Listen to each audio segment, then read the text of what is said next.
స్తోత్రార్హుడా పూజనీయుడా ఎల్షదాయ్ దేవా ఎల్రోయ్ నాయన నీకు వందనాలు. ఈ దినములో నాయన నూతన దినంలో నాయన మరి మమ్మల్ని అందరినీ సజీవ లెక్కలో ఉంచి ప్రభా ఈ వేకుజామునే ప్రభా తండ్రి నీ వార్తను సువార్తను నీ వాక్యాన్ని వినడానికి మమ్మల్ని అందరినీ ఆయుతపరిచిన విధానం బట్టి నీకు వందనాలు. ఈ గ్రూపును బట్టి వందనాలు. గ్రూపు నడిపించిన పెద్దలను బట్టి మీకు వందనాలు స్తోత్రాలు ప్రభా తండ్రి. నన్ను ఇప్పుడు నీ దాసుని ద్వారా నాయన నాకు మాకు వర్తమానం అనుగ్రహించండి ప్రభా. నాయన నీ కృప చేత మమ్మల్ని కనికరం చూపించండి.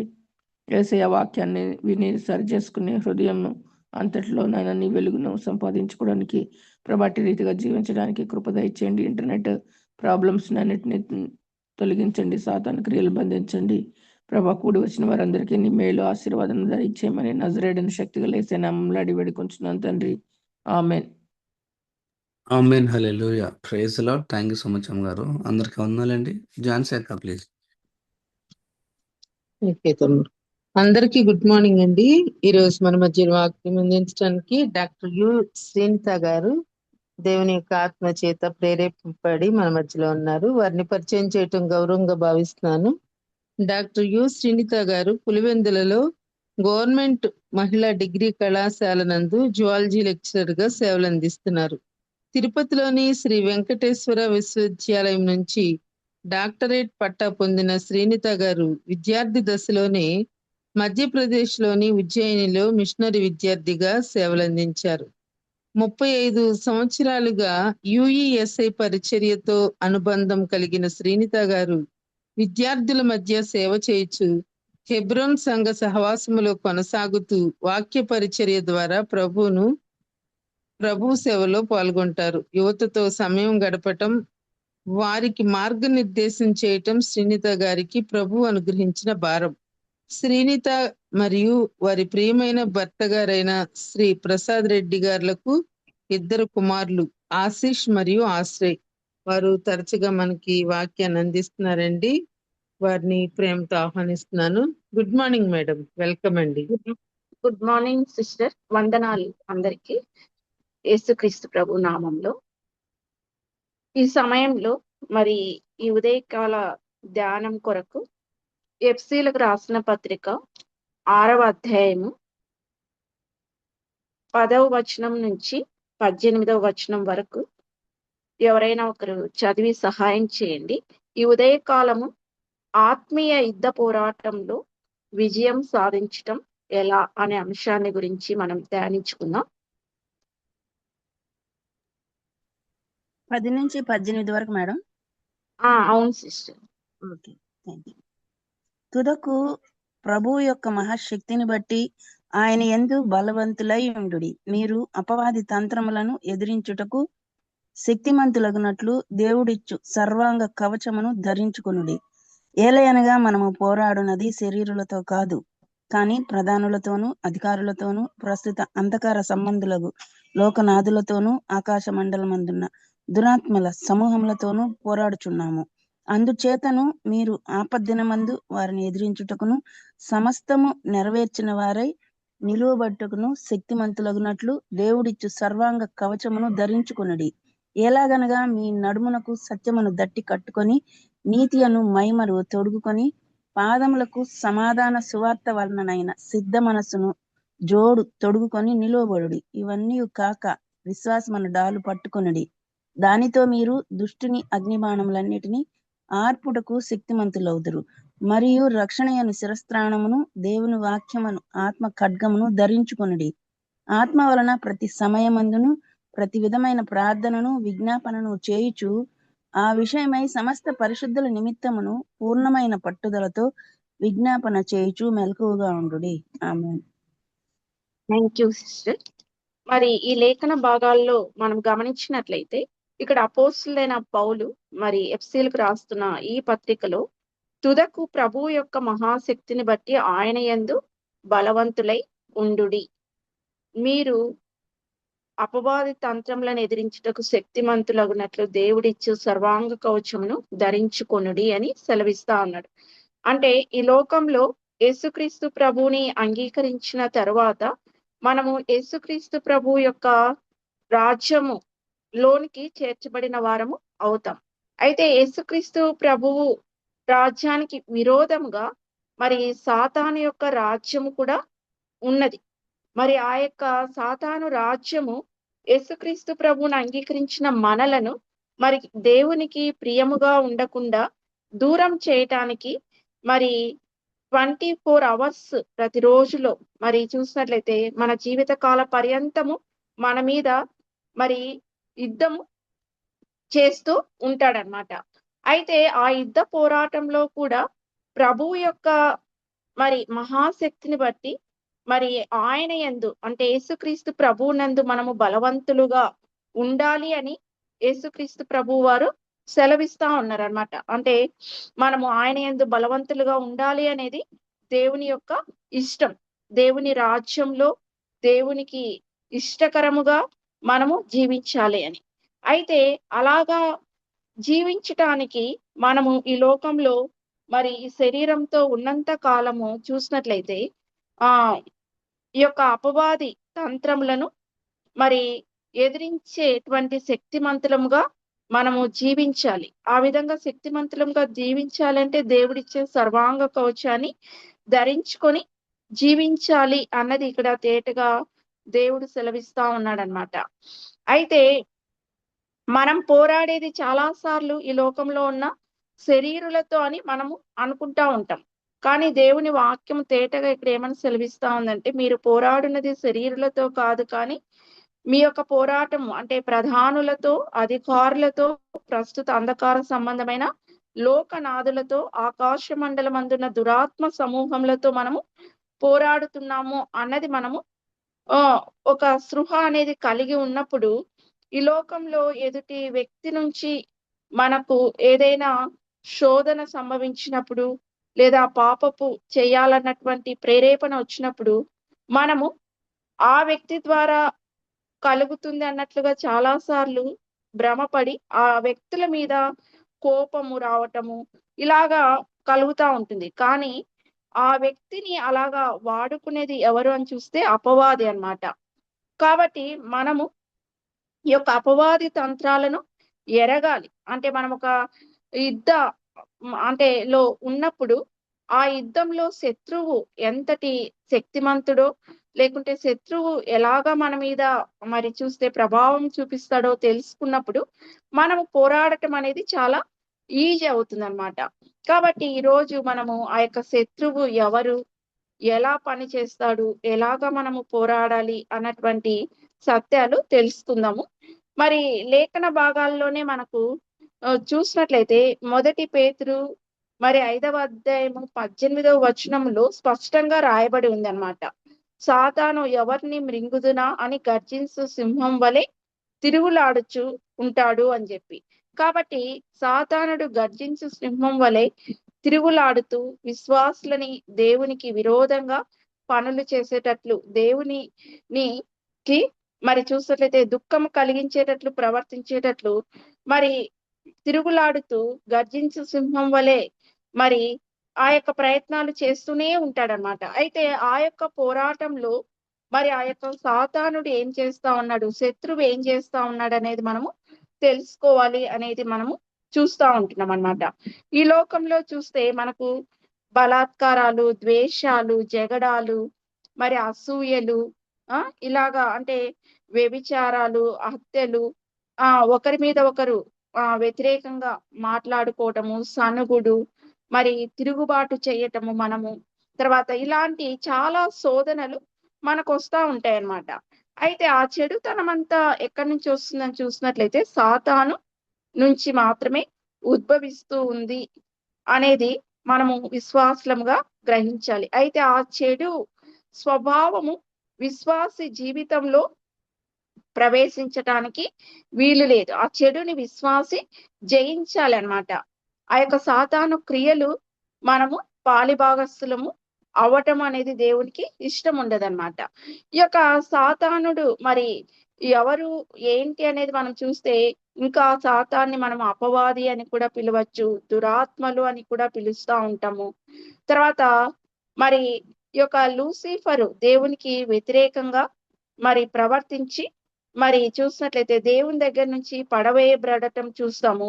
ఆ లూసిఫర్కే మరి మరొక పేరు సాతానుగా కూడా మనము చూడొచ్చు అన్నమాట. ఈ విధంగా మరి చూసినట్లయితే ఈ అపవాది లేకుంటే ఈ దురాత్మ సమూహాలు మనకి ఎప్పుడున్నాయి అని చూసినట్లయితే మనకు ఆ సృష్టిలో క్రమంలో మనం గమనించినట్లయితే దేవుడు సృష్టిని చాలా చక్కగా చేశాడు. ఆదాము హవ్వని చూసినట్లయితే ఏ పాపం లేకుండా ఏదేను వనంలో వారిని పెట్టి మరి చూసినట్లయితే ఆ యొక్క మంచి చెడ్డలు తెలివినిచ్చు ఆ యొక్క వృక్షాన్ని ఉంచి మరి చూసినట్లయితే వాటిని తినద్దు అని చెప్పి దేవుడు సెలవిచ్చటం మనం చూస్తాం. అయితే ఆ వ్యక్తుల్ని దేవునికి దూరము చేయటానికి మరి సాతానుడు అంటే పాము రూపంలో వచ్చి మరి ఇది నిజమా అని చెప్పి ఒక అబద్ధాన్ని మైనటువంటి మాటల్ని పుట్టించి ఆ యొక్క శోధనకి లోబడేటట్లు హవ్వని ప్రేరేపించటం మనం చూస్తాం అన్నమాట. కాబట్టి మనం చూసినట్లయితే ఈ యొక్క శోధనల్లో మనము అంటే ఎటువైపు నుంచి వస్తాయి అనేది మనకు తేటగా తెలిసి ఉండాలన్నమాట. తెలిసి ఉన్నప్పుడు మనం చూసినట్లయితే ఆ ఆ యొక్క అవేర్నెస్ ఉన్నప్పుడు జాగ్రత్త కలిగి ఉంటాం. అయితే హవ్వ మరి ఆ యొక్క మాటకు లోబడి చూసినట్లయితే ఆ తినవద్దన్న ఫలము తినటం జరుగుతుంది. అది దేవునికి ఎంతో దుఃఖం కలిగించినటువంటి విషయం అన్నమాట. దీన్ని బట్టి మనం గ్రహిస్తే ఈ యొక్క సృష్టిలో అంటే మనము సృష్టించినప్పుడు అంతా మంచిగా ఉన్నప్పటికీ కూడా మరి ఈ యొక్క సృష్టికి పూర్వమే చూస్తే ఆది కాండంలో దేవునికి వ్యతిరేకమైనటువంటి సాతాను గుంపు అనేది ఏర్పడి ఉంది అనేది మనకు తేటగా అర్థం అవుతా ఉంది అన్నమాట. అంటే సృష్టికి పూర్వమే మరి చూసినట్లయితే ఈ యొక్క లూసిఫరు వీళ్ళందరూ గర్వించి చూసినట్లయితే ఒక సమూహంగా మరి దేవునికి వ్యతిరేకంగా పని చేస్తూ ఉన్నారు అనేది మనకు అర్థం అవుతా ఉంది. యెషయా గ్రంథం 14వ అధ్యాయంలో ఆ మాట 12 నుంచి 15 వచనాల్లో మహోన్నతుడైన దేవునికి సమానంగా చేసుకోవాలి అని చెప్పి భావించినప్పుడు మరి దేవుడు ఆ యొక్క పరలోకం నుంచి వారిని త్రోసివేయటం అనేది మనము గమనిస్తాం అన్నమాట. అంటే దేవుని సింహాసనంతో సమానంగా హెచ్చించుకోవాలి అన్నటువంటి భావన ఆ గర్వము ప్రవేశించినప్పుడు చూసినట్లయితే మరి వారిని దేవుడు అక్కడి నుంచి తొలగించినప్పుడు వాళ్ళు నిరంతరము మరి దేవుణ్ణి ఆరాధించేటువంటి మనలని మరి చూసినట్లయితే దేవునికి వ్యతిరేకంగా పని చేసేటట్లు ప్రేరేపించాలని పని చేస్తున్నట్టుగా మనం చూస్తా ఉన్నాం.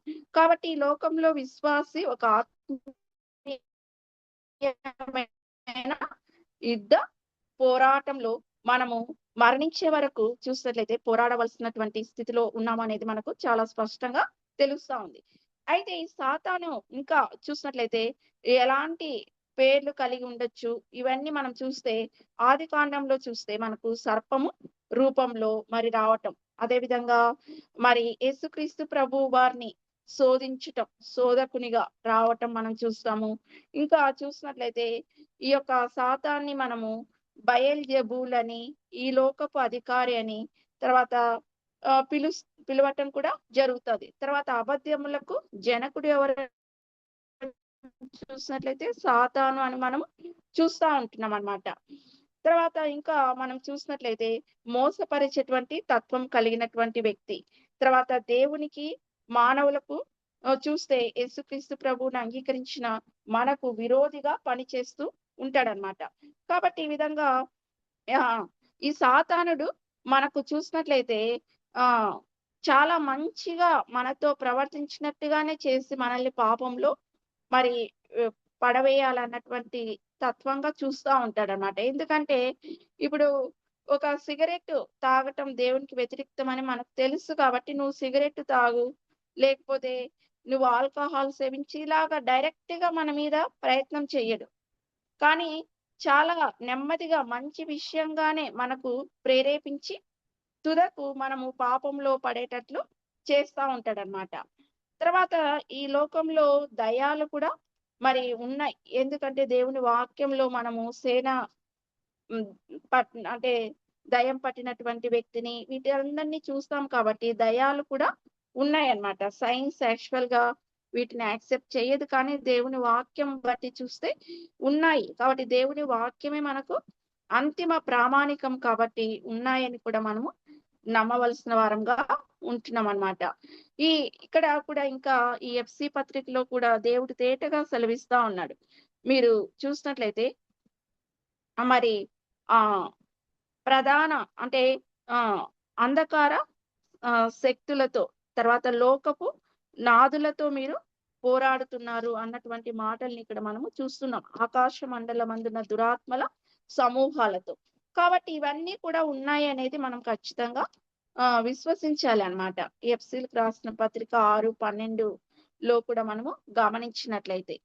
కాబట్టి ఇవన్నీ కూడా మానవుల్ని పాపం చేసే విధంగా ప్రేరేపించటము, లేకపోతే మనము సూసైడ్ చేసుకోవాలన్నటువంటి ప్రేరేపణ కలిగించటం, లేదా గర్వము మనలో కలిగి ఉండేటట్లు ప్రేరేపించటం, ఆ విధంగా చేసి దేవునికి వ్యతిరేక్తంగా మనం పాపం చేసే వారంగా మనల్ని శోధించి దేవుణ్ణి దుఃఖ పెట్టేటట్లు చేస్తా ఉంటాడు.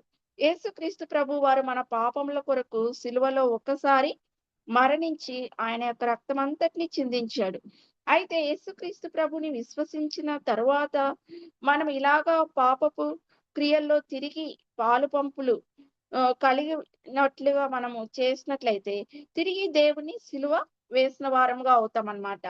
కాబట్టి ఈ లోకంలో దేవుడు చెప్తాడు, నేను మరి చూసినట్టయితే పరిశుద్ధులుగా ఉండుటకే మిమ్మలను పిలిచి తిని అని. కాబట్టి పరిశుద్ధులంగా ఈ లోకంలో దేవునికి ప్రియమైన వారంగా మనము జీవించాలి. అలాగా జీవిస్తున్నటువంటి స్థితిల్లో మరి అపరిశుద్ధత లేదా మరి సాతాను క్రియలు అనేటువంటివి మన చుట్టూ ఉంటాయి. ఎందుకంటే మనము చీకటి లోకంలో ఉంటున్నాము. చీకటికి వెలుగుకు మధ్య పొత్తు కుదరదన్నమాట. మనము వెలుగు సంబంధులము, దేవుని సంబంధులము, నవీన స్వభావము ధరించుకున్నటువంటి వారము, నూతన స్వభావాన్ని ధరించుకున్నటువంటి వారం అన్నమాట. మరి ఈ స్వభావము అనేది మనలో ఉంటున్నప్పుడు మరి లోక సంబంధమైనటువంటి శారీరక స్వభావానికి మధ్య నిత్యము వైరము అనేది జరుగుతూ ఉంటుంది అన్నమాట. కాబట్టి ఈ పోరాటంలో చూసినట్లయితే మరి ఈ యొక్క పాపంలో మనము ప్రవేశించకుండా ఉండాలి అన్నది దేవుని యొక్క సంకల్పం. కాబట్టే మరి మనం ఎలాగా జీవించాలి అన్నటువంటి ప్రామాణిక సత్యాలన్నీ కూడా లేఖనాలలో మనకు దేవుడు వ్రాయించి పెట్టాడనమాట. మనము అలాంటి పనులు చేయకుండా ఉండటం కోసం.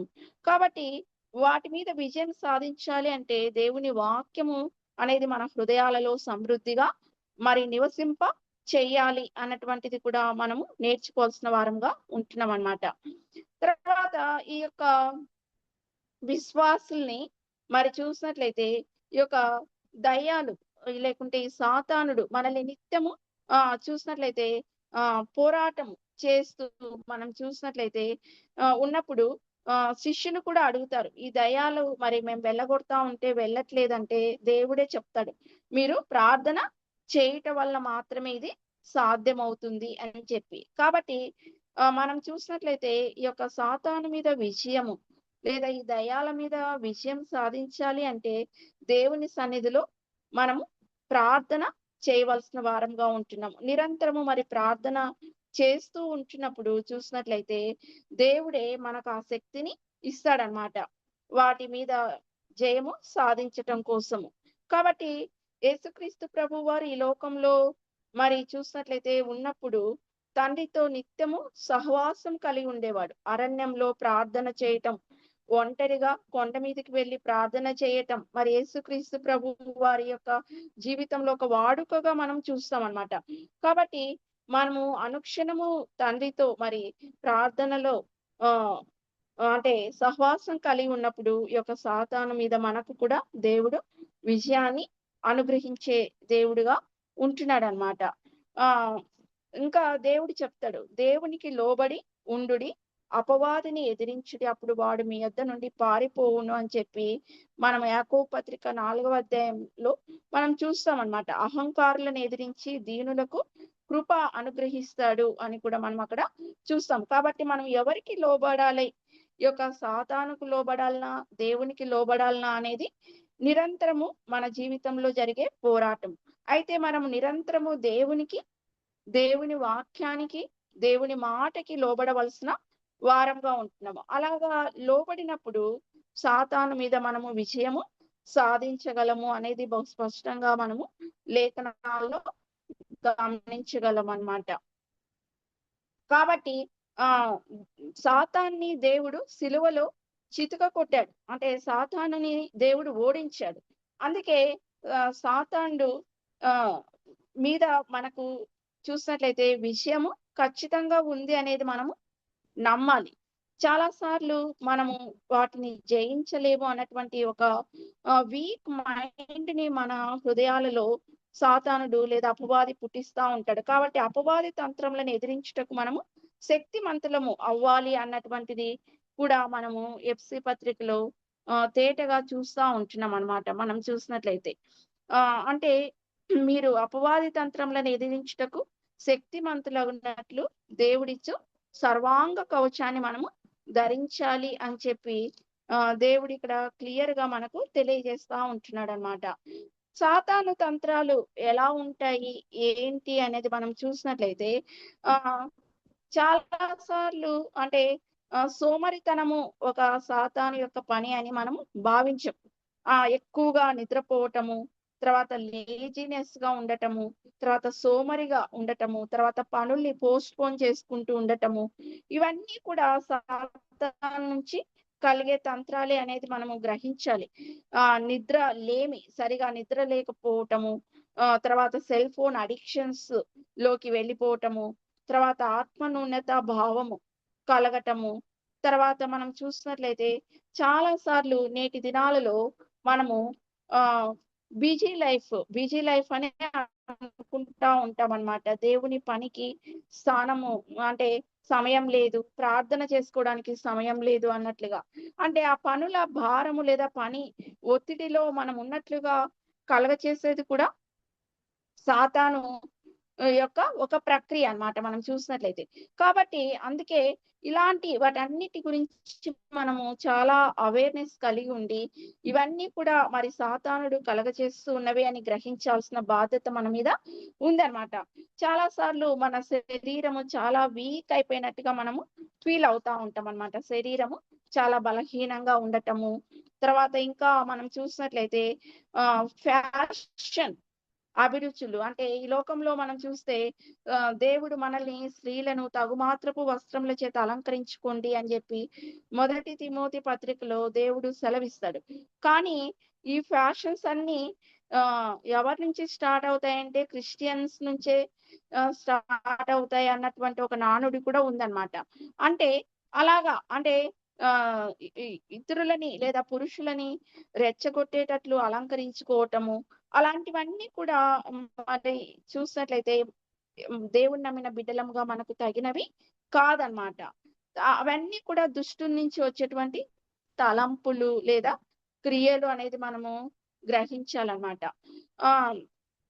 ఎదుటి వ్యక్తుల మీద మనకు అసూయ కలగటము, ద్వేషం కలగటము, తర్వాత స్వార్థము కలిగి జీవించటము, తర్వాత ఇంకా మనం చూసినట్లయితే దేవుడు మనకిచ్చినటువంటి సాలరీలో మన బడ్జెట్ లో మనం ఖర్చు చేసుకోకుండా విపరీతంగా ఖర్చు చేసేసి ఆర్థిక పరమైన ఇబ్బందులకి లోనవ్వటము, తర్వాత చూసినట్లయితే ఇంకా మనం చూసినట్లయితే మన మనస్సుని సాతానుడు చాలా సార్లు అంటే నెమ్మది లేని స్థితిలోకి కూడా తీసుకుని వెళ్తా ఉంటాడనమాట.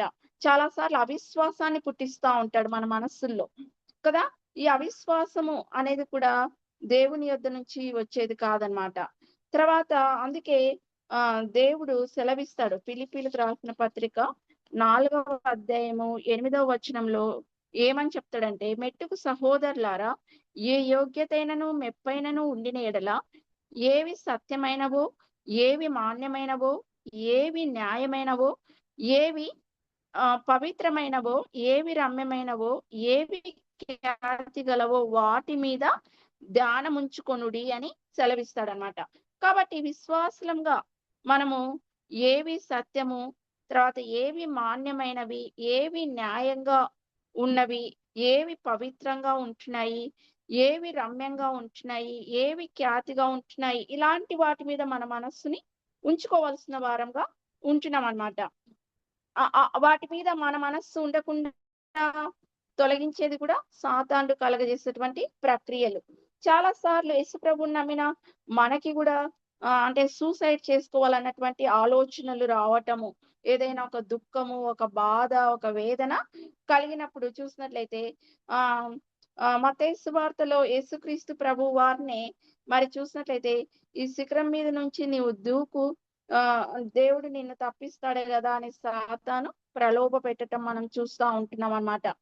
కాబట్టి యేసుక్రీస్తు ప్రభువారు మత్తయి సువార్త 4వ అధ్యాయంలో చూస్తే ప్రతి అపవాది కుతంత్రాలని కూడా మరి దేవుని వాక్యము ద్వారానే సమాధానం ఇచ్చి మరి జయించటం మనం చూస్తాం. అందుకే దేవుని వాక్యము మన హృదయంలో సమృద్ధిగా నింపబడి ఉన్నప్పుడు ఏది దుష్టు నుంచి వస్తా ఉంది అన్నది మనం గ్రహించి దేవుని వాక్యం ద్వారా విజయాన్ని పొందగలుగుతాం అన్నమాట. తర్వాత కొన్నిసార్లు ఎదుటి వ్యక్తులు మనకేమీ అపకారం చేయకపోయినా వాళ్ళని చూసినప్పుడు మనకు కోపము కలగటము, ఇలాంటివన్నీ కూడా మనం చూస్తా ఉంటాం అన్నమాట. తర్వాత మన నాలుకని ఇష్టం వచ్చినట్లు మనము ఉపయోగించటము, ఇతరుల గురించి గాసిప్స్ చేయటము, తర్వాత చూసినట్లయితే ఇతరుల గురించి మనము చెడుని ప్రచారం చేయటము, ఇవన్నీ కూడా దుష్టు నుంచి కలిగేటువంటివి అన్నమాట మనం చూసినట్లయితే. కాబట్టి దేవుడి వాక్యము ఏమైతే చెప్తా ఉందో అలాగా మనము బ్రతకటానికి మనల్ని మనము ప్రతి క్షణము చూసినట్లయితే జాగ్రత్తతో మనల్ని మనము దేవుని చిత్తానికి అప్పగించుకోవాలన్నమాట. తర్వాత ఇంకా మనం చూసినట్లయితే ప్రయారిటీస్ ఇచ్చేటప్పుడు కూడా సాతానుడు ఇహలోక సంబంధమైన వాటికి ప్రయారిటీస్ ఇవ్వమంటాడు, కానీ దేవుడు ఆత్మ సంబంధమైన వాటికి ప్రయారిటీస్ ఇవ్వమని చెప్పటం మనము గమనిస్తాం అన్నమాట. మనం చూసినట్లయితే అంటే మనము దేవుడు ఇచ్చిన దానితో సంతృప్తి కలిగి జీవించాలి. మనకు ఫిలిప్పీ పత్రికలో కూడా మరి చూసినట్లయితే అపోస్తులైన పౌలు సెలవిస్తాడన్నమాట. ఏమని సెలవిస్తాడు అని మనం చూసినట్లయితే, మరి అక్కడ దీన స్థితిలో ఉండనెరుగుదును, సంపన్న స్థితిలో ఉండనెరుగుదును, ప్రతి విషయంలో అన్ని కార్యములలో కడుపు నిండి ఉండుటకు, ఆకలి కొని ఉండుటకు, సమృద్ధి కలిగి ఉండుటకు, లేమిలో ఉండుటకు నేర్చుకొని ఉన్నాను అని అక్కడ నన్ను బలపరచువాని యందే నేను సమస్తము చేయగలను అంటాడన్నమాట. కాబట్టి మనం అన్ని పరిస్థితుల్లో కూడా అంటే ఆ పరిస్థితిని దేవుడు మనకు అలో చేశాడు అని చెప్పటువంటి స్పృహ మనం కలిగి ఉన్నప్పుడు అన్ని పరిస్థితులకు కూడా మనము అడ్జస్ట్ అవ్వగలుగుతాం అన్నమాట. కాబట్టి మనల్ని బలపరిచే దేవుణ్ణి బట్టి మనం సమస్తము చేయగలుగుతాం అనేది కూడా మనము గుర్తించాలి. చాలా సార్లు మనల్ని అమోమయంలో పడవేయటం మనం చూస్తూ ఉంటాము. మనం చూసినట్లయితే ఇప్పుడు మనకు సాలరీస్ క్లెయిమ్ చేయాలంటే ట్రెజరీలో చాలా సార్లు లంచాలు అడగటం మనం చూస్తూ ఉంటాము. కానీ లంచం ఇవ్వటము దేవుని వాక్యానికి విరుద్ధం అన్నమాట. చాలా సార్లు నువ్వు కొంచెం ఇస్తే నీ పని త్వరగా అవుతుంది కదా, నువ్వు మాటి మాటికి ట్రెజరీకి తిరగనవసరం లేదు కదా, ఇలాగా సాతానుడు లేదా ఇతర మనుషుల్ని మనల్ని ప్రలోభ పెట్టేవారిగా ఉంటారు. కానీ దేవుని వాక్యం ఏమైతే చెప్తా ఉందో ఆ వాక్యానికే మనము లోబడినప్పుడు కొంత ఆలస్యమైన దేవుడు మరి చూసినట్లయితే ఆయన కొరకు నిలువబడినప్పుడు మనకు వాటిని అన్నిటిని కూడా సమకూర్చే దేవుడిగా ఉంటున్నాడు అన్నమాట. చాలా సార్లు పగటి కలలు కంటూ అంటే చాలా సింపుల్ గా మనం ఏమి ఎక్కువ చదువుకోకుండా ఎగ్జామ్ కి వెళ్ళి దేవుడు సర్వశక్తిమంతుడు కదా, మనకు మంచి రిజల్ట్ ఇచ్చేయాలి కదా, ఇలాంటి ఆలోచనలు కూడా దుష్టు నుంచి మనకు పుడతా ఉంటాయి అన్నమాట మనం చూసినట్లయితే. తర్వాత మనకు చూసినట్లయితే ఈ లోకస్తులు చాలా బాగున్నారు, మరి మీకు చాలా కొదువలు ఉన్నాయి కదా అని దుష్టుడు ప్రలోభ పెడతా ఉంటాడు. కానీ 73వ ఆసాపు కీర్తనలో మరి చూస్తే ఈ లోకంలో దేవుడు లేకుండా జీవించే వారి అంతము ఎలా ఉంటుంది అనేది అక్కడ బహు స్పష్టంగా రాయబడి ఉందన్నమాట. కాబట్టి చాలా సార్లు అలాంటి కంపారిజన్ ఇవన్నీ కూడా మనం చేసుకునే ప్రయత్నాలు చేస్తూ ఉంటాడనమాట. అలాంటప్పుడు మనము ఈజీగా ఆ యొక్క దుష్టుని ట్రాప్ లో పడిపోయే వారంగా ఉంటామన్నమాట. తర్వాత మనం చూసినట్లయితే విమర్శనాత్మక దృష్టితో ఇతరులను ఎప్పుడు విమర్శిస్తూ ఉండటము, విమర్శిస్తూ మాట్లాడడము. చాలా సార్లు వైఫ్ అండ్ హస్బెండ్ మధ్య కూడా సాతానుడు ఎక్కువగా పని చేయటం, కుటుంబాలని విచ్ఛిన్నం చేయటం, పిల్లల్ని తల్లిదండ్రులకి మంచి రిలేషన్ లేకుండా చేయటము. ఇవన్నీ కూడా దుష్టుల నుంచి కలుగుతా ఉంటాయన్నమాట. మనం చూసినట్లయితే అనుమానాలు, అపోహలు కలగజేయటము, తర్వాత ఒకరి పట్ల ఒకరికి నమ్మకత్వం లేకుండా చేయటము, ఇవన్నీ కూడా సందేహాలు కలిగించటము. వీటన్నిటిలో కూడా మనం చాలా జాగ్రత్త కలిగి జీవించాలి అనేది దేవుని వాక్యం మనల్ని హెచ్చరిస్తా ఉందన్నమాట. చాలా సార్లు కొంత ఏదైనా మనకు బాగుంటే చాలు మనకి ఆత్మీయమైన గర్వం రావటము, లేదా ఇహలోక సంబంధమైన గర్వం రావటం, మనల్ని మనం హెచ్చించుకోవటము, ఇతరులు చాలా అంటే తృణీకరించటము, ఇలాంటివన్నీ వస్తా ఉంటాయి అన్నమాట సాతాను నుంచి మనం చూసినట్లయితే. అలాంటప్పుడు దేవాతి దేవుడు మనకి సెలవిస్తాడు, దీన మనస్సు అనే వస్త్రాన్ని మనము ధరించుకోవాలి ఆ అని కూడా దేవుని వాక్యము సెలవిస్తా ఉందన్నమాట. ఆ ఇలాంటి తత్వమంతా కలుగజేసేది ఎవరు అంటే సాతానుడు అనేది మనము చాలా స్పష్టంగా గ్రహించి మనము సిలువ వేయబడిన వారము వాటన్నిటి విషయము అన్నది మనము గ్రహింపు కలిగి ఉండాలన్నమాట విజయం సాధించాలి అంటే. తర్వాత ఇంకా మనం వర్క్ ప్లేసెస్ లో కూడా మనకు చూస్తే ఒకరు పడకుండా చేయటము, అవన్నీ దుష్టు నుంచి కలుగుతున్నాయి అని మనము గ్రహించినప్పుడు వాటికి చోటు ఇవ్వకుండా మనం ఉన్న అందరితో మంచిగా మాట్లాడడము, తర్వాత మంచిగా అందరితో వాళ్ళకి ఇవ్వాల్సిన విలువ ఇస్తూ జీవించటము, ఇలాంటివి చేస్తాం. కొన్నిసార్లు మన అధికారులతో మనం పోరాడేటట్లు అంటే మన డిపార్ట్మెంట్ హెచ్ఓడీస్ కావచ్చు, ప్రిన్సిపల్స్, అలాగా వాళ్ళతో పోరాటం చేసేటట్లు సాతానుడు కలగజేస్తా ఉంటాడనమాట. అలాంటి విషయాలన్నిటిలో కూడా మనం చాలా జాగ్రత్త కలిగి ఉండాలి. ఎందుకంటే మన పై అధికారులకు లోబడి ఉండమని కూడా దేవుని వాక్యము సెలవిస్తా ఉంది. దేవుని వాక్యానికి విరుద్ధమైన పనులు చేయవలసి వచ్చినప్పుడు వారితో మనము నెమ్మదిగా చెప్పటం, ప్రార్థన చేసినప్పుడు ఆ పనులలో మనము చేయకుండా దేవుడు మనకి కృప చూపిస్తూ వస్తాడనమాట. కాబట్టి మనం చూసినట్లయితే ఈ విధంగా సాతానుడు మన దైనందిక జీవితంలో ప్రతి చిన్న విషయాల్లో కూడా మనం చూసినట్లయితే ఇలాంటి అంటే దాడులు మన మీద చేస్తూ ఉంటాడనమాట. కాబట్టి మనము వీటన్నిటి విషయంలో చాలా సెన్సిటివ్ గా ఉండాలి అనేది కూడా మనము గ్రహించాల్సిన వారంగా ఉంటున్నాం అన్నమాట. తర్వాత మనం చూసినట్లయితే మరి ఈ పాపం మీద విజయము సాధించాలి అంటే మనము ఈ లేఖన భాగాల్లోనే బహు స్పష్టంగా చూస్తా ఉంటున్నాం. దేవుడిచ్చు సర్వాంగ కవచాన్ని మనము ధరించి జీవించాలి అని. ఆ యొక్క సర్వాంగ కవచము ఏమిటి అనేది మనము తేటగా ఇక్కడ గమనిద్దాము కొంత సమయము. ఇక్కడ చూసినట్లయితే దురాత్మల సమూహాలతో మీరు అంటే పోరాడుచున్నాం కాబట్టి దేవుడిచ్చు సర్వాంగ కవచాన్ని మనము ధరించి జీవించాలి అన్నది ఇక్కడ దేవుని వాక్యం తేటగా తెలియజేస్తా ఉంది అన్నమాట. ఈ సర్వాంగ కవచం అనేది మనం చూస్తే ఒక సైనికుడు మరి ఆత్మ సంబంధం ఈ లోకంలో శారీరక సంబంధమైన యుద్ధం చేసేటప్పుడు మరి కొన్ని అంటే వస్తువుల్ని ధరించి యుద్ధానికి వెళ్ళటం మనం చూస్తాం.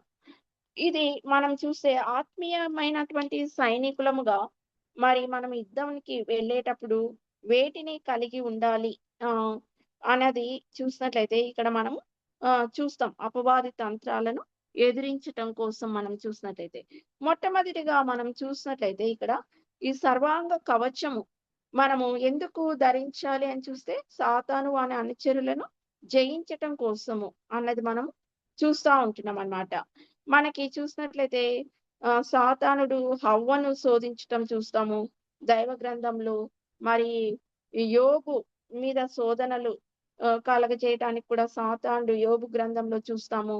తర్వాత దావీదు మీద శోధన, ప్రతి ఒక్కరు దానియేలు ప్రతి ఒక్కరు కూడా శోధనలకి గురి అవ్వటం మనం చూస్తాం. దానియేలు కూడా మరి చూస్తే ముమ్మారు ప్రార్థన చేయకుండా మరి దేవునికి కాకుండా మరి చూసినట్లయితే ఆ రాజుకి నమస్కరించాలని, మరి ఇలాంటివి షడ్రక్, మెషక్, అబేద్నెగో వీళ్ళందరూ కూడా చూసినట్లయితే మరి యోసేపు జీవితంలో పోతీఫరు భార్య మరి చూసినట్లయితే శోధనకి గురి చేయటం. కాబట్టి విశ్వాసి జీవితంలో శోధనలు లేదా పాపము చేయాలన్నటువంటి పరిస్థితులు, ప్రేరణ ప్రతి ఒక్కరికి కలుగుతాయన్నమాట.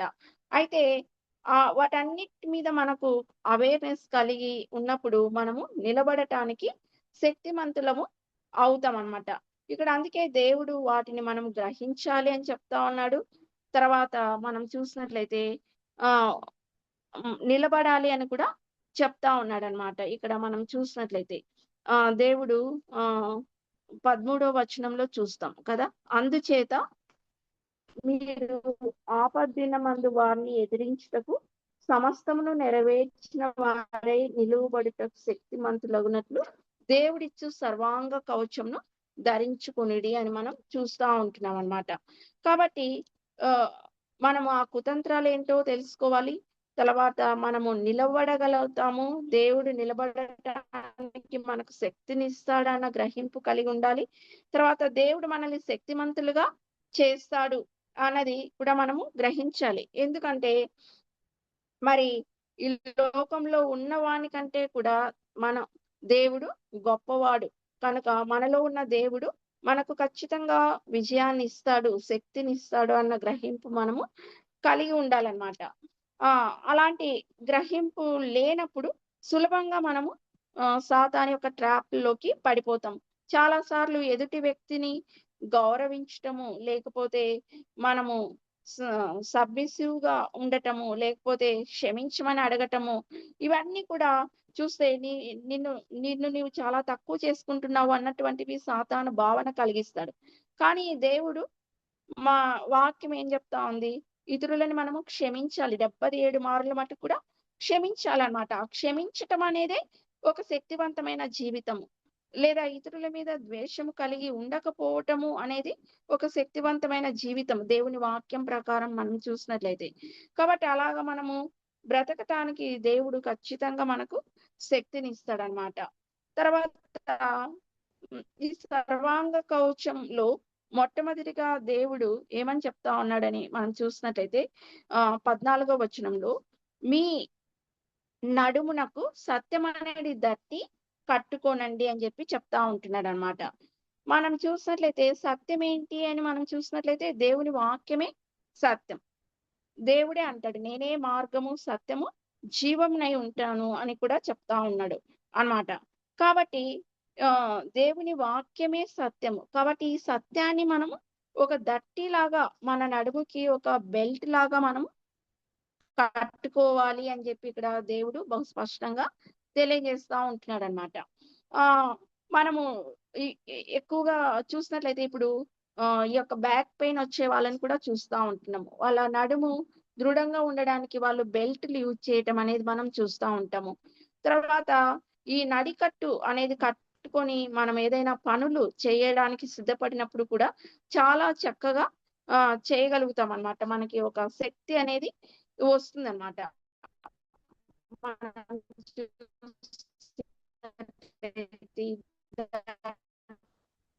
కట్టుకోవడం, వంట చేసేటప్పుడు కూడా మనం చూస్తా ఉంటాం అన్నమాట. బలం కోసం మనం చూసినట్లయితే ఇక్కడైతే దేవుడు మనకేం చెప్తా ఉన్నాడని చూస్తే సత్యం అనేది దట్టి కట్టుకోమని చెప్పి దేవుడు ఇక్కడ క్లియర్ గా మనకు సెలవిస్తా ఉన్నాడు. దేవుని వాక్యమే సత్యము.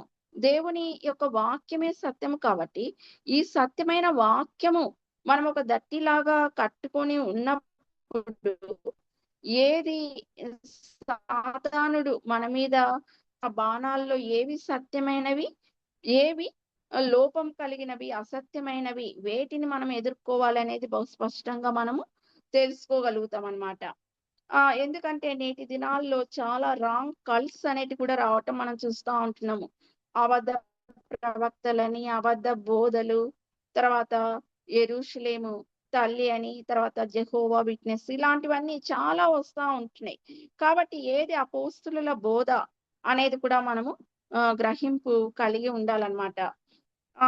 తర్వాత ఇంకా మనం చూసినట్లయితే ఏ బోధ వెంబడి అంటే ఆ బోధ వెంబడి పరిగెత్తకుండా చూసినట్లయితే మనము దేవుని వాక్యం సత్యమైనటువంటి బోధ మీద మన జీవితాలను కట్టుకోవాల్సిన వారంగా కూడా ఉంటున్నాం అనేది బహు స్పష్టంగా మనము చూస్తా ఉంటున్నాం అన్నమాట.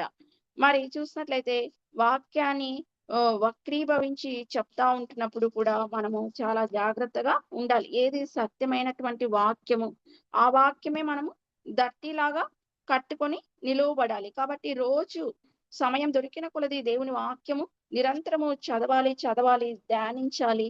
మన హృదయము దేవుని వాక్యం చేత నింపుకోవాలన్నమాట. అందుకనే చూసినట్లయితే దీవారాత్రులు దేవుని వాక్యాన్ని ధ్యానించే వారముగా ఉండాలి. దుప్పినీటి వాగుల కొరకు ఆశపడినట్లు మనము దేవుని సన్నిధి కొరకు, దేవుని వాక్యం కొరకు ఆశపడేటటువంటి వారంగా ఉండాలి అన్నటువంటి సత్యాన్ని మనము నేర్చుకోవాలన్నమాట. అప్పుడే మనము ఈ యొక్క సాతాను యొక్క బాణాలను ఆర్పగలుగుటకు శక్తిమంతులము అవుతామన్నమాట. తర్వాత రెండవది మనం చూసినట్లయితే ఇక్కడ లేఖన భాగాల్లో మనం చూస్తాము. ఏలైనగా మీ నడుమునకు సత్యం అనే దట్టి కట్టుకొని నీతి అను మయమరుపు తొడుగుకొని అంటాడనమాట. రెండవదిగా మనం చూస్తే నీతి అనేది మయమరువు తొడుక్కోవాలి. నీతి దేవుడు మనం చూస్తే ఎప్పుడైతే యేసుక్రీస్తు ప్రభువుని అంగీకరించామో అప్పుడు దేవుడు మనల్ని నీతిమంతులుగా తీర్చాడు. అంతవరకు మన నుదుటి మీద పాపము అనేది ఒక నేమ్ ప్లేట్ ఉంటే ఎప్పుడైతే యేసుక్రీస్తు ప్రభువుని అంగీకరించామో ఆ ప్లేస్ లో దేవుడు మనకు ఒక నీతి అనేటువంటిది నీతిమంతులుగా చేశాను మిమ్మల్ని అని చెప్తాడనమాట.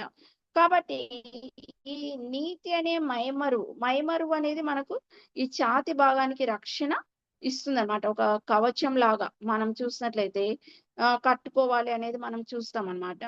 మనకు యేసుక్రీస్తు ప్రభువుని అంగీకరించక ముందు మన యొక్క స్వనీతి లేకపోతే మన యొక్క అవినీతి ఇవంతా ఒక మురికి గుడ్డలాగా మనకు మైమరువులాగా ఉండేది. కానీ యేసు ప్రభువుని అంగీకరించిన తర్వాత నీతి అనేది మయమరువుని దేవుడు మనకు ఇస్తాడు. దేవుని యొక్క నీతిని మనము ధరించుకొని పోరాడవలసిన వారంగా ఉంటున్నాం అన్నమాట. దేవుడు నీతిమంతుల గుంపులో మనల్ని చేర్చాడు.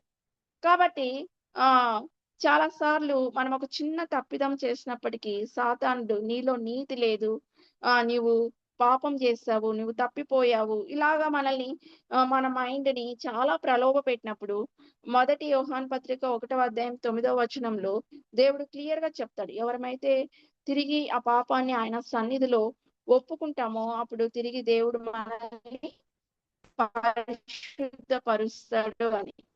అందుకనే డైలీ కన్ఫెషన్ అంటే రిపెంటెన్స్ అనేది చాలా చూసినట్లయితే దేవునికి సమీపస్తులుగా చేస్తుంది అనమాట మనల్ని.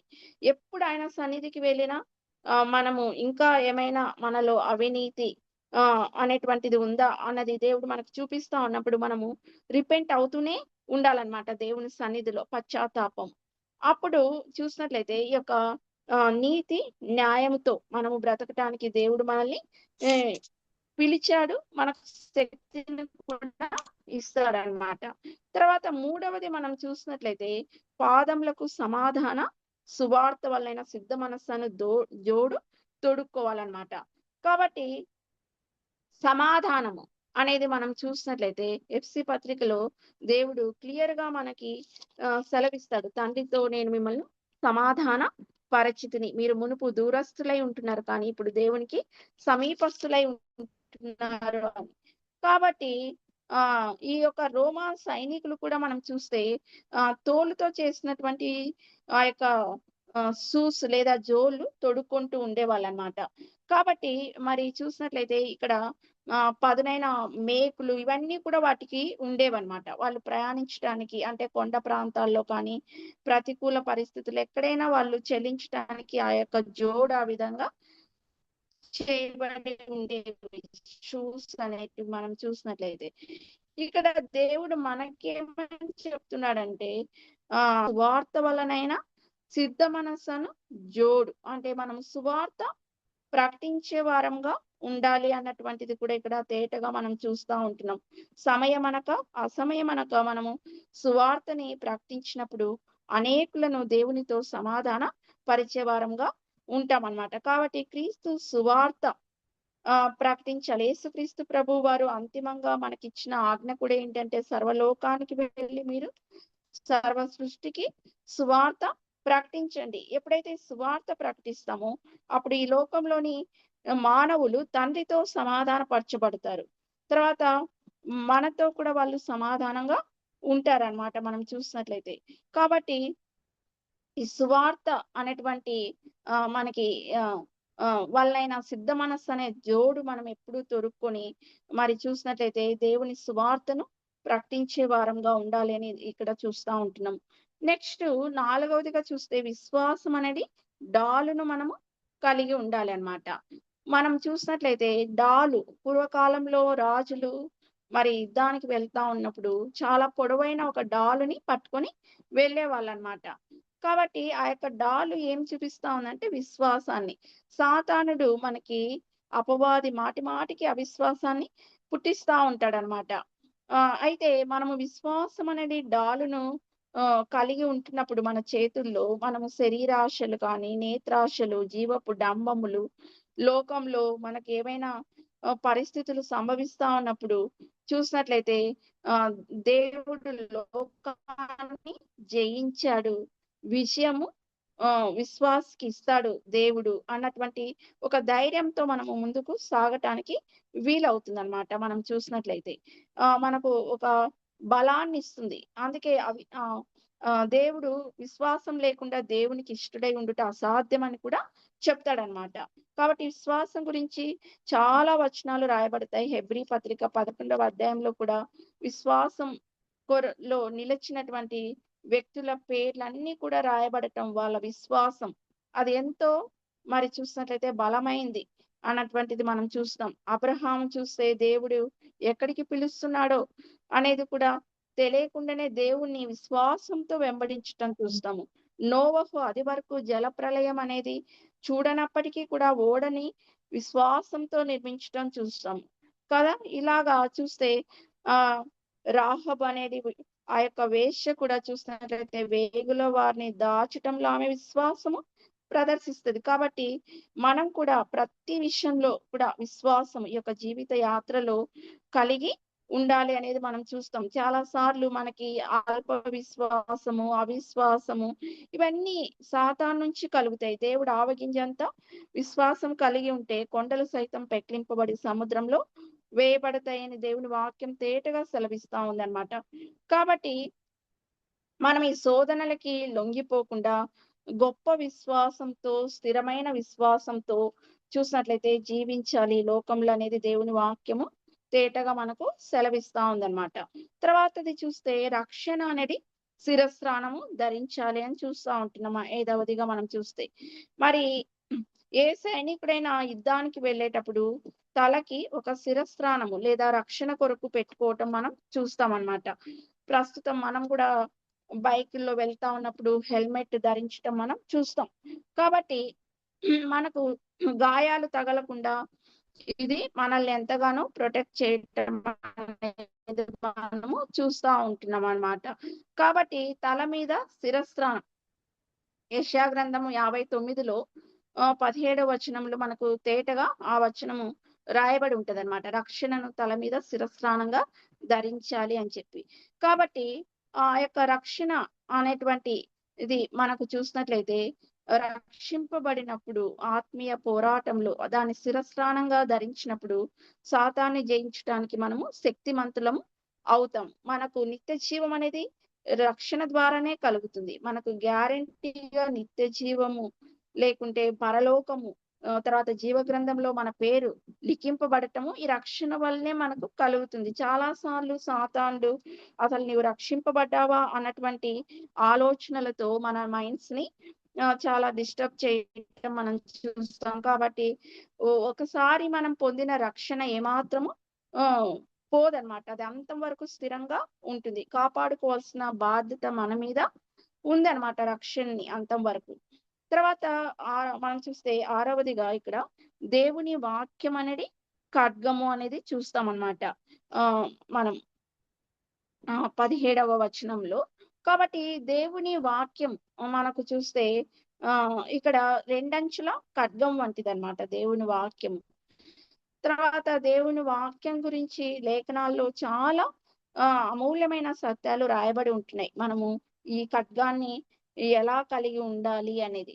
మత్తయి సువార్త 4వ అధ్యాయంలో యేసుక్రీస్తు ప్రభువు వారు కూడా 1-11 వచనాలు చదివితే ఈ వాక్యం అనేది ఖడ్గం ద్వారానే అపవాది యొక్క క్రియలని ఆన్సర్ చేసినట్టుగా మనం చూస్తా ఉంటున్నాము. అందుకే మన హృదయాల్లో భద్రం చేసుకోవడము, ధ్యానించుకోవటము, ఆ వాక్యాన్ని అనుసరించడానికి శక్తినిమ్మని దేవుణ్ణి అడగాలి. ఎందుకంటే దేవుని శక్తి లేకుండా మనము వాక్యం ప్రకారం మన జీవితాలు కట్టుకోలేమన్నమాట. కాబట్టి ఈ యొక్క వాక్యము మరి చూసినట్లయితే ఎంత రాబోయే దినాలలో ఒకవేళ దైవ గ్రంథమే మన చేతుల్లో లేకుండా ఉండే పరిస్థితులు కూడా రావచ్చేమో. కానీ మన హృదయము వాక్యం చేత నింపుకొని ఉంటే ఎవ్వరు మరి సాతానుడు కానీ ఈ లోకస్తులు కానీ ఎవ్వరు మనల్ని ఏమి చేయలేరన్నమాట. కాబట్టి దేవుని వాక్యం అనేది ఆత్మ ఖడ్గాన్ని మనము ధరించుకొని జీవించాలి. ఈ విధంగా ఈ సర్వాంగ కవచాన్ని మనము ధరించుకొని జీవించాలన్నమాట. చివరిగా మనం చూస్తే ఆత్మ వలన ప్రార్థన విజ్ఞాపనలు చేయాలి అనేది కూడా చూస్తా ఉంటున్నాము. సమస్త పరిశుద్ధుల నిమిత్తం పూర్ణమైన పట్టుదలతో విజ్ఞాపన చేయాలి.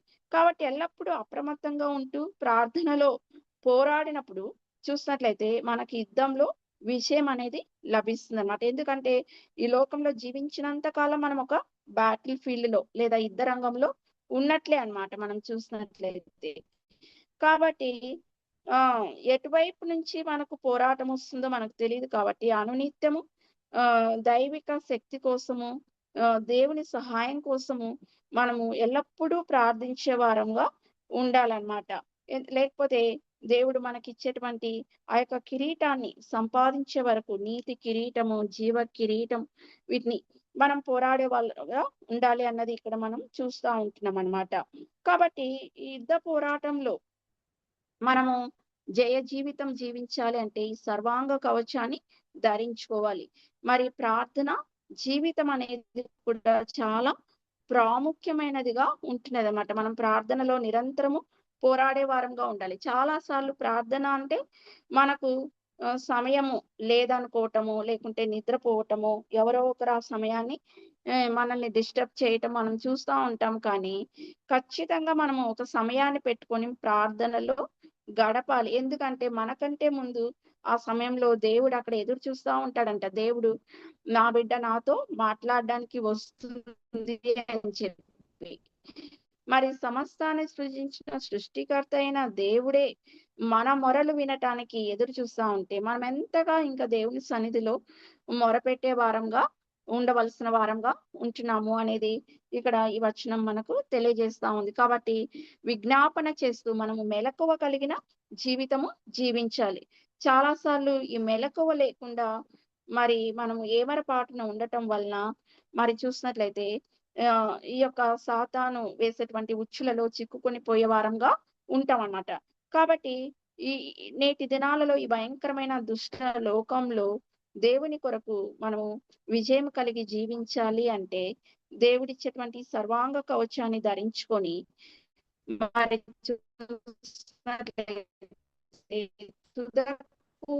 ప్రభు యొక్క మహాశక్తిని బట్టి జీవించినట్లు దేవుడు మనకు సహాయం చేయను గాక.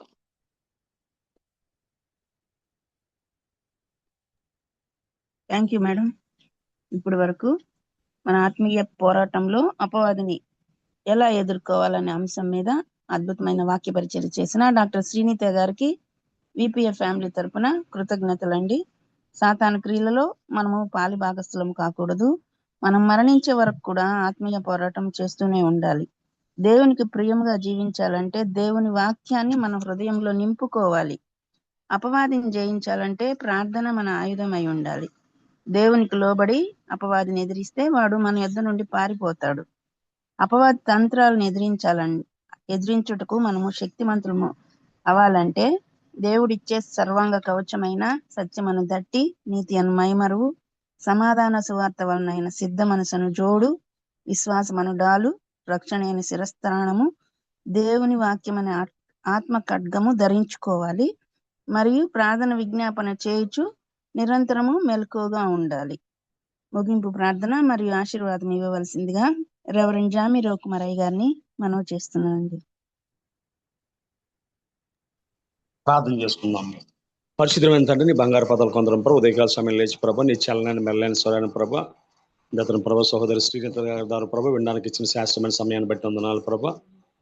ప్రభా వెతుబడి వాక్యం తండ్రి 30 దొంతులుగా 100 పనిచేయండి ప్రభా. సర్వాంగ కవచాన్ని ధరించుకుని ప్రభా సాతాన్ని ఎదిరించగలిగే ప్రభా అయ్యా గత వాక్యమైన ఆత్మకర్గాన్ని మాకు దయచేయమని ప్రార్థన చేస్తూ ఉన్నాం ప్రభా. ప్రభా అనేక ఆత్మ సంబంధ విషయాలు ప్రభా తెలియజేశారు తండ్రి. సాతానికి ప్రభా సరిజోడుగా ఉండకుండా ప్రభా దాన్ని ఎదిరించి ప్రభా జయించగలిగే కృప దయచేయమని ప్రార్థన చేస్తున్నాను ప్రభా. మేము పోరాడేది దేవతను ప్రభా అయ్యే శరీర సంబంధాలతో కాదయ్యా వాయుమండల సంబంధిత పోరాడుతూ ఉన్నాం ప్రభా. ప్రభా దేవతను సర్వాంగ కవచాన్ని ధరించి దేవతను ప్రభా అయ్యా విజయం సాధించగలిగే కృప మాకు దయచేయమని ప్రతిసారి ప్రభా మా వ్యక్తిగత జీవితాన్ని పరిశీలన చేసుకొని ముందుకు సాగే భాగ్యం దయచేయమని ప్రార్థన చేస్తున్నాను తండ్రి. నిదాసులకు ఇచ్చిన దేవతను ప్రభా వాక్య ఆసక్తిని బట్టి అనుభవాన్ని బట్టి వందనాలు తండ్రి. మేము కూడా వాక్యం విని విడిచిపెట్టేవారు కాకుండా వాక్యానుసారంగా జీవించగలిగి ప్రభా మా ఆత్మీయ పోరాటంలో ప్రభు గొప్ప విజయాన్ని సాధించగలిగే భాగ్యం తెచ్చమని ప్రార్థన చేస్తాం. ఈ విధంగా ప్రతిరోజు వాక్యం వినడానికి ప్రభా అయ్యా తండ్రి మాకు ఏర్పాటు చేసిన ప్రభా వర్చువల్ ఫెలోషిప్ని బట్టి వందనాలు తండ్రి. నేను ఏర్పాటు చేసిన రత్నాకర్ గారిని కూడా మళ్ళీ జ్ఞాపకం చేసుకోండి. వాళ్ళ పాప యొక్క ప్రొఫెషనల్ కోర్సులో ప్రభా బిడ్డ తండ్రి ఉన్నతమైన స్థాయికి ఎదగలిగే కృప తెచ్చమని ప్రార్థన చేస్తున్నాను తండ్రి. అదేవిధంగా థియలాజికల్ కాలేజ్ అతని ప్రభా యొక్క కోర్సు విషయంలో కూడా ప్రభాని కృప చూపించమని ప్రార్థన చేస్తున్నాను తండ్రి. అదేవిధంగా ప్రభా ఈ యొక్క నడిపింపులో సహకరిస్తున్న దేవతని ప్రభా అయ్యా స్వరూప్ గారిని, జాన్సన్ గారిని, ప్రసిద్ధ సిస్టర్ని, ఝాన్సీ సిస్టర్ని, తేజ అప్రెంటిస్ గారిని, కోర్ టీం వారిని ప్రతి ఒక్కరి పేరు పైన దీవించండి అయ్యా. ఎవరైతే ఉదయకాల సంబంధించి ప్రార్థన చేస్తున్నారో ఆ తల్లులందరినీ పేరు పేరు జ్ఞాపకం చేసుకోండి. సహకరిస్తున్న బిడ్డలందరూ దీవించండి ప్రభా. అదేవిధంగా ప్రత్యేకంగా ప్రార్థన చేస్తున్నందుకు కిరణ్ గారిని జ్ఞాపకం చేసుకో, జీవనంద్ కుమార్ గారిని జ్ఞాపకం చేసుకో ప్రభా. లలిత శిష్యులకు పాపని చేతికి అప్పగిస్తున్నాను తండ్రి, సహాయం దయచేయండి ప్రభా. అదేవిధంగా దేవతని ప్రభా డాక్టర్ విజయ్ కుమార్ గారిని జ్ఞాపకం చేసుకోండి ప్రభా. రమణ మేగడ్ గారిని అదేవిధంగా ప్రభా కాట్నాయ్ గారిని జ్ఞాపకం చేసుకోండి తండ్రి. అదేవిధంగా దేవతను ప్రార్థన చేస్తున్నాను ప్రభా, సహాయం తెచ్చండి తండ్రి. రాబర్ట్ జేమ్స్ అయ్య గారిని, అశ్విని గారిని జ్ఞాపకం చేసుకోండి ప్రభా. ఇంకెవరైతే అనారోగ్యంతో ఉన్నారో, ఎవరైతే అవసరాలతో ఉన్నారో ప్రతి ఒక్కరి పేరు పేరు జ్ఞాపకం చేసుకోమని. జరగబోతున్న నీట్ ఎగ్జామినేషన్లో సహాయం తెచ్చండి. 10th ఇంటర్మీడియట్ బిడ్డల ప్రభా అయ్యా సప్లీ అదేవిధంగా బెటర్మెంట్ రాశారు ప్రభా, మంచి రిజల్ట్స్ తెచ్చండి ప్రభా. బిడ్డలందరూ ప్రభా నూతనమైన కోర్సు నూతనమైన తరగతికి వెళ్ళబోతుండగా స్కూల్స్ రివైపున అయ్యాయి ప్రభా. వారిని చదువులో స్థిరపరచమని ప్రార్థన చేస్తున్నాను తండ్రి. అదేవిధంగా భారతదేశంలో శాంతి సమాధానాలు దయచేయమని, స్వేచ్ఛగా ఆరాధించగల భాగ్యం దయచేయమని దినాన్ని ప్రభా నీతో ప్రారంభించిన మనకి కుటుంబాలు చెల్లించుకుంటూ మేము చేయవలసిన ప్రతి పనిలో సూటిని మార్గాన్ని చూపించమని, మరొకసారి ప్రభు అక్కడ చెప్పిన దాసులను జ్ఞాపకం చేసుకోమని, పాల్గొన్న బిడ్డలందరినీ దీవించమని ఈ చిన్న ప్రార్థన మా ప్రభును ప్రియకుమారుడైన యేసుక్రీస్తు దివ్యనామాన్ని అడిగి వేడుకుంటున్నాం పరమ తండ్రి. ప్రార్థన. పరలోకమందున మా తండ్రి నీ నామం పరిశుద్ధపరచబడును గాక, నీ రాజ్యం వచ్చును గాక, నీ చిత్తం పరలోకం మీద నెరవేర్చినట్లు భూమి మీద నెరవేరును గాక. మందున ఆహారాన్ని నేడు మాకు దయచేయము, మళ్ళీ ప్రార్థన చేసిన వారిని మేము క్షమించే ప్రకారం మా అపరాధములను క్షమించము, మమ్మల్ని శోధనలో తెగ కీడు నుండి తప్పించుము. ఎందుకనగా రాజ్యము, శక్తి, మహిమ నిరంతరము నీవేనవి. ఆమేన్. మన తండ్రి అయిన దేవుని ప్రేమ, కుమారుడైన యేసుక్రీస్తు కృప, పరిశుద్ధాత్మ అన్యోన్య సహవాసం చెప్పిన దాసురాలకు పాల్గొన్న బిడ్డలకు ఆయన కృప సదాకాలము తోడే నడిపించును గాక. ఆమేన్. ప్రైజ్ లార్డ్ అయ్య గారు ముగింపు ప్రార్థన మరియు ఆశీర్వదించిన రెవరెండ్ జామి రవికుమార్ అయ్య గారికి, వర్తమానికులు డాక్టర్ శ్రీనీత గారికి మరియు కూడి వచ్చిన విశ్వాసులైన పరిశుద్ధులందరికీ కూడా విపిఎఫ్ ఫ్యామిలీ తరపున కృతజ్ఞతలండి. ప్రభు చిత్తమైతే రేపటి దినాన్ని తిరిగి కలుసుకుందాం. అంతవరకు సెలవు తీసుకుందాం. Praise the lord to all.